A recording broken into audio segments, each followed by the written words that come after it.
Zoom calls and video calls have all become part of our lives in the past 12 months, and we've all had our fair share of issues with them. You're on mute is a phrase that we're all very familiar with now. And this week we had a ministry team meeting that really took the biscuit for me in terms of connection problems. Firstly, people just couldn't get into the call to start with. And then when they did arrive, either their camera wasn't working or their sound wasn't working. There was a long delay between the image and the sound. Then there was this echo on people. At one point, we had two versions of Kitty at the same time. It was like crazy.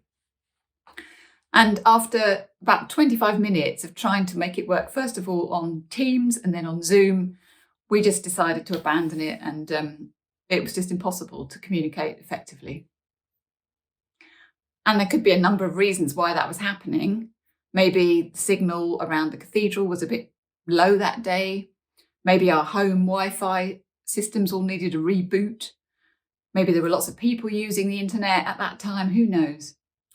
But it got me thinking about how we communicate well and how we communicate with God too. On our call, we were all present, ready to communicate with each other, and something outside of our control got in the way of that.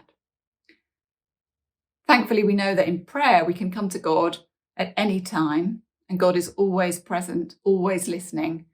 And on God's side, there are never any obstacles in our way. We, however, can sometimes put obstacles in our way ourselves a little bit.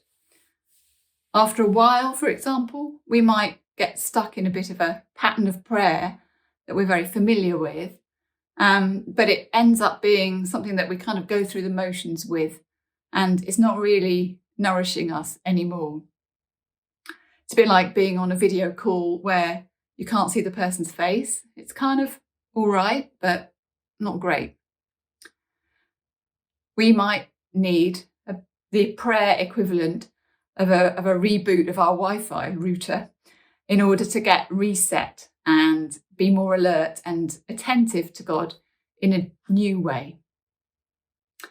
And Lent is an opportunity to do just that, really, to reflect on where we are in our relationship with God, to review how we pray and what is nourishing us, and to experiment with different patterns of prayer and to see where they take us.